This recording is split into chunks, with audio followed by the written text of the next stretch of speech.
Hello everyone, welcome to today's update. I want to talk about COVID-19 vaccines in Africa. Now yesterday Dr. John Campbell uploaded a video of the UK Parliament discussing on the vaccines. I think they were talking about the efficacy and other important things, as you will see in the video. I believe this information is very important for Africa as well and the entire world. Because we've seen how the situation of COVID-19 has been in Africa.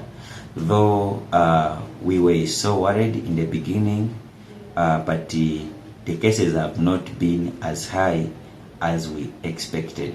And yet the vaccination rates have been very low. In our previous videos, we made some suggestions. We thought that we needed to prioritize other things first. But the campaigns to vaccinate in Africa are still ongoing in different countries, even where at first vaccination was not there, like Tanzania. So I think this video is very important for Africa, and let's go and watch it together. Now, we like to cover information and things going on in this channel related to health and well-being. And there's been a debate related to health and well-being that's been carried on just this evening in the UK Parliament. And we're going to hear from Mr. Andrew Bridgen, Member of Parliament for North West Leicestershire.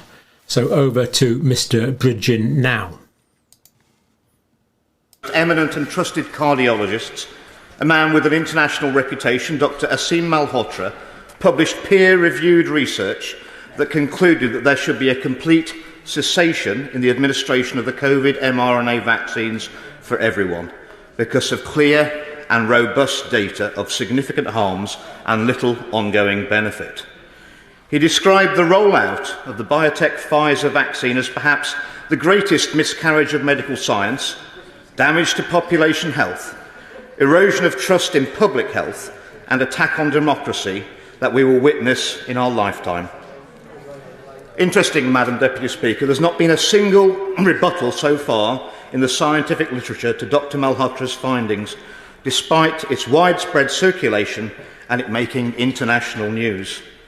Before I state the key evidence-based facts that make a clear case for complete suspension of these emergency use authorisation vaccines, it's important to appreciate the key psychological barrier as to why these facts have not been acknowledged by policymakers and taken up by the UK mainstream media. That psychological phenomenon is willful blindness. This is when human beings, including in this case institutions, turn a blind eye to the truth in order to feel safe, reduce anxiety, avoid conflict, and protect their prestige and reputations. There are numerous examples of this occurring in recent history, such as at the BBC with Jimmy Savile, the Department of Health and mid-staffs, Hollywood and Harvey Weinstein, and specifically in the medical establishment, the OxyContin scandal, which was portrayed in the mini-series Dope Stick. What's crucial to understand is that the longer willful blindness to the truth continues, the more unnecessary harm it creates. So here are the cold, hard facts on the mRNA vaccines and an explanation of the structural drivers that continue to be barriers to doctors and the public receiving independent information to make informed decisions about these vaccines. Since the rollout in the UK of the biotech Pfizer mRNA vaccine, we've had almost 500,000 yellow card reports of adverse effects from the public. Madam Deputy Speaker, this is unprecedented and is more than all the yellow card combined reports of the last 40 years. Such an extraordinary rate of side effects, which are beyond mild, have been reported in many countries across the world that have used the Pfizer vaccine, including, of course, the United States. Of course, I'll give way to the honourable gentleman. Thank him for giving way. I spoke to the Honourable Gentleman beforehand. He knows my feelings about the vaccines. I'm a supporter of the vaccines. Many of my family are as well. But I understand where the Honourable Gentleman comes from. I've had some constituents who have come to me. And does the Honourable Gentleman agree we need to ensure in this House we acknowledge risks and don't simply relegate them to fine print? It's absolutely right that those who feel they've been damaged by the vaccine should, of course, have the full support of their elected members of Parliament and, of course, the full support of the NHS. It's interesting that only a couple of weeks ago I was interviewed by a journalist from a major news outlet who said that he was being bombarded by calls from people who said that they were vaccine harmed but unable to get the support they wanted from the NHS. And he also said that he thought this would be the biggest scandal in the medical history in this country. And disturbingly, he also said that if he were to mention that in the newsroom in which he worked, he would fear that he would lose his job. And it is this conspiracy of silence that we need to break. Madam Deputy Speaker, it's instructive to note that traditionally, according to pharmacovigilance analysis, when it comes to serious adverse effects, what is actually reported by the public is thought to be only represent 10% of the true rate of serious adverse events occurring within the population. The gold standard of understanding the benefit and harm of any drug comes from the randomised controlled trial. It's the randomised controlled trial conducted by Pfizer that led to the UK and international regulators approving the biotech Pfizer mRNA vaccine in the first place for administration. Contrary to popular belief, that original trial of approximately 40,000 participants did not show any statistically significant reduction in death as a result of vaccination, but it did show a 95% relative risk reduction in the development of infection against the ancestral, more lethal strain of the virus. However, the absolute risk reduction for an individual was only 0.84%. In other words, from their own data, Pfizer revealed that you needed to vaccinate 119 people to prevent one infection. The World Health Organization and the Academy of Medical Royal Colleges have previously stated and made it clear that it's an ethical responsibility that medical information is communicated to patients in absolute benefit and absolute risk terms. This is to protect the public from unnecessary anxiety and manipulation. Very quickly, through mutations of that original strain, indeed within a few months, fortunately, it became far less lethal. And it quickly became apparent that there was no protection against infection from the vaccine at all. And we were left with the hope that perhaps these vaccines would protect us from serious illness and death. So what does the most reliable data tell us about the best case scenario of individual benefit from the vaccine against dying from COVID-19? Real-world data from the UK during the 3-month wave of Omicron at the beginning of this year reveals that you'd need to vaccinate 7,300 people over the age of 80 to prevent one death. The number needed to be vaccinated to prevent a death in any younger age group was absolutely enormous. Will you give way? I will, of course, give way to my honourable friend. I'm very grateful to him for giving way and for bringing this debate to the House. It's a very important debate that we should be having. He's just talking there about the relative risks for different cohorts of the population. He will remember that when the vaccine was first announced, the intention was that it would only be used for those who were vulnerable and the elderly, because, as he says, the expectation was that the benefit to younger people was minor. Do you think it would be helpful? Does he agree with me that it would be helpful for the Minister to explain to us why the original advice that the vaccines would only be rolled out for the older population and would not be used for children in particular, why that original advice was laid aside and we ended up with a rollout for the entire population, including children? I thank my honourable friend, the member for Devizes, for that intervention and his support on this very important issue. Of course, it's important that the government justify why they're rolling out a vaccine to any cohort of people, in particular our children. He will recall in the Westminster Hall debate that we questioned the validity of vaccinating children who have minimal risk if at all, from the virus, but there's a clear risk from the vaccine. And I will again report on evidence from America later in my speech regarding those risks to particularly young children. So, in other words, the benefits of the vaccine are close to non-existent. Beyond the alarming yellow card reports, the strongest evidence of harm comes from the gold standard, highest possible quality level data, a reanalysis of the Pfizer-Moderna's own randomised controlled trials using the mRNA technology published in the peer-reviewed journal Vaccine, revealed a rate of serious adverse events of 1 in 800 individuals vaccinated. These are events that result in hospitalisation, disability, or a life-changing. What is most disturbing of all, however, is that of those original trials, suggesting that someone was far more likely to suffer a serious side effect from the vaccine than to be hospitalised with the ancestral, more lethal strain of the virus. These findings, Madam Deputy Speaker, are a smoking gun, suggesting that the vaccine should likely never have been approved in the first place. In the past, vaccines have been completely withdrawn from use for a much lower incidence of serious harm. For example, the swine flu vaccine was withdrawn in 1976 for causing Guillain-Barré syndrome in only 1 in 100,000 adults. And in 1999, the rotavirus vaccine was withdrawn for causing a form of bowel obstruction in children, affecting 1 in 10,000. With the COVID mRNA vaccine, we're talking of a serious adverse event rate of at least 1 in 800, because that's the rate determined in the 2 months that Pfizer actually followed the patients following their vaccination. Unfortunately, some of those serious events affecting, such as heart attack, stroke or pulmonary embolism, will result in death, which is devastating for individuals and the families they leave behind. And many of these may take longer than 8 weeks post-vaccination to show themselves.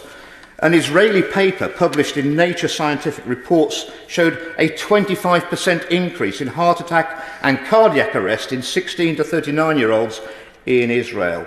And another report from Israel, which is looking at the level of myocarditis and pericarditis in people who've had COVID and those who hadn't. It was a study, I think, of 1.2 million who hadn't had COVID and 740,000 who had COVID.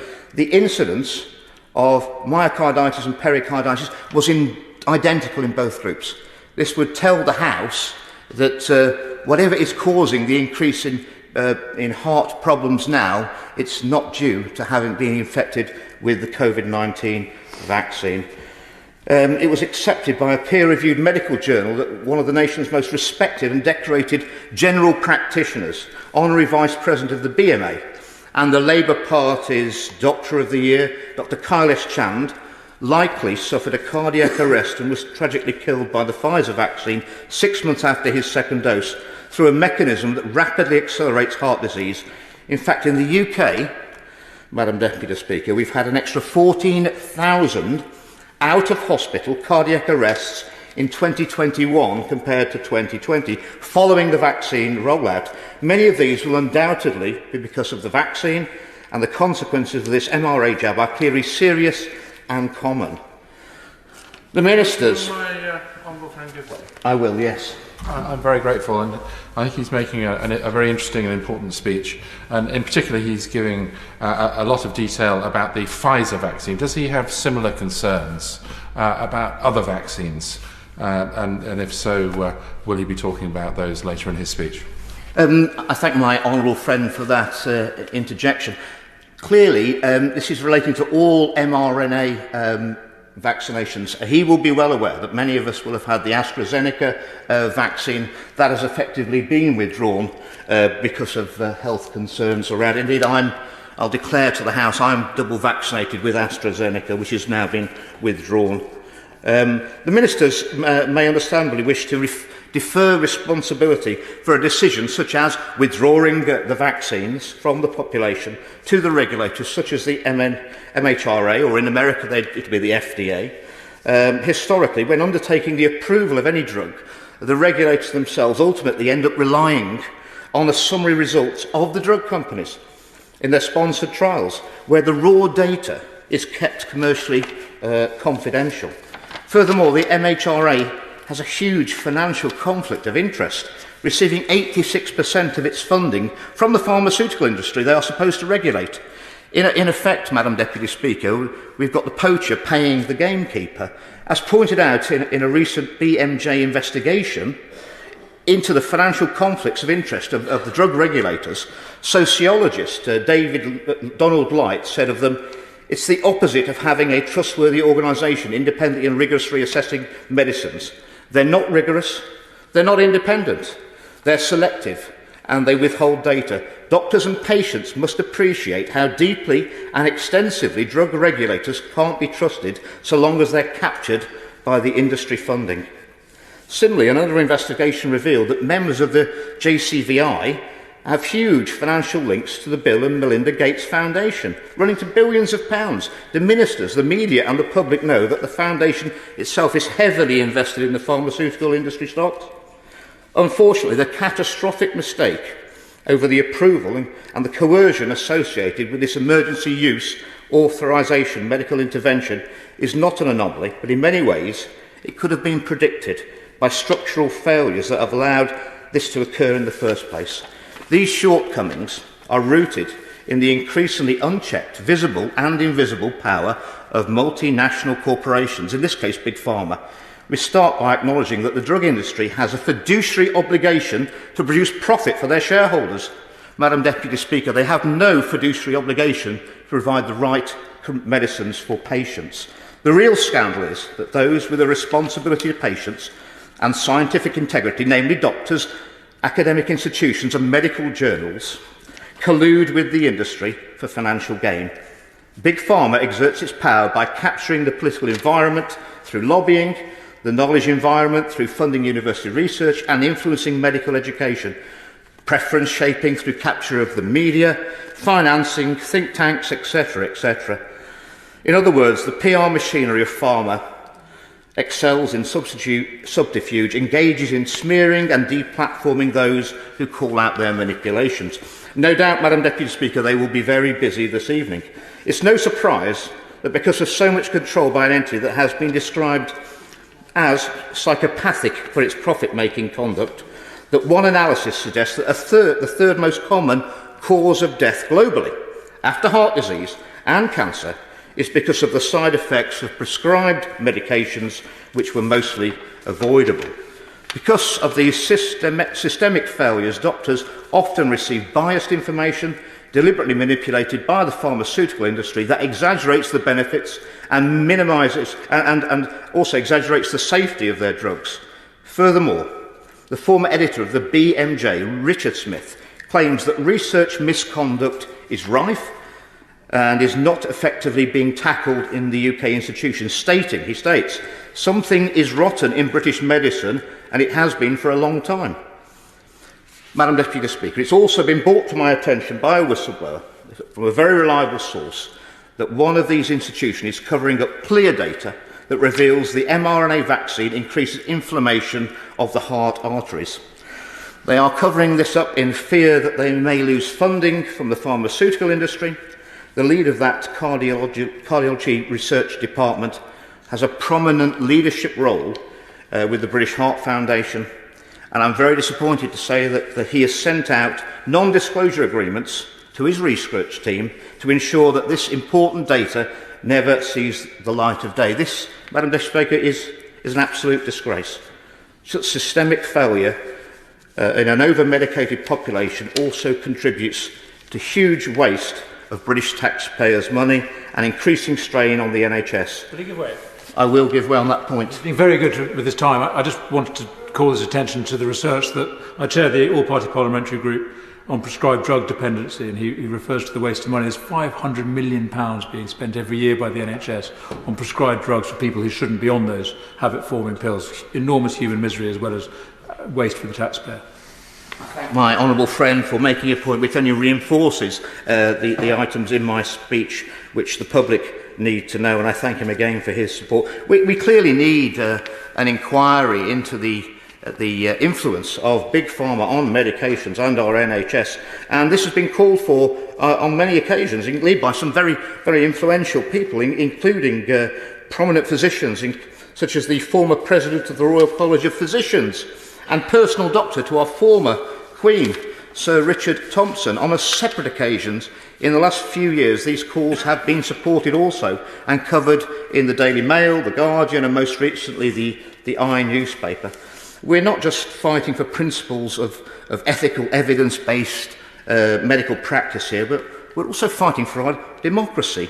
The future health of the British public depends on us tackling head-on the cause of this problem and finding meaningful solutions. In 2015, a commentary by Richard Horton, editor-in-chief of The Lancet, suggested that possibly half of the published medical literature may simply be untrue. He wrote that science has taken a turn towards darkness and asked who is going to take the first step to clean up the system. Well, Madam Deputy Speaker, that first step could start this evening with this debate. It starts here, and the Vaccine Minister and the Government ensuring in the first instance that there needs to be an immediate and complete suspension of any more COVID vaccines and their use of mRNA technology. Madam Deputy Speaker, silence on this issue is more contagious than the virus itself. And I'd also, now so should courage be. And I would implore all the scientists, the medics, the nurses, and those in the media who know the truth about the harm these vaccines are causing to our people to speak out. Madam Deputy Speaker, we've already sacrificed, in my view, far too many of our citizens on the altar of ignorance and unfettered corporate greed. Last week, the MHRA authorised these experimental vaccines for use on children as young as 6 months. A report, which I've already quoted in a Westminster Hall debate some weeks ago, by the Journal of American Medical Associations, studying the effects of the COVID-19 mRNA vaccination on children under 5 years of age, showed that 1 in 200 had an adverse event, which resulted in hospitalisation and had symptoms that lasted longer than 90 days. As the data clearly shows, to anyone who wants to look at it, the mRNA vaccines, they're not safe, they're not effective, and they're not necessary. I implore the government to halt their use immediately, and as I've demonstrated, and the data clearly shows, the government's current policy on the mRNA vaccines is on the wrong side of medical ethics. It's on the wrong side of scientific data, and ultimately, Madam Deputy Speaker, it will be on the wrong side of history.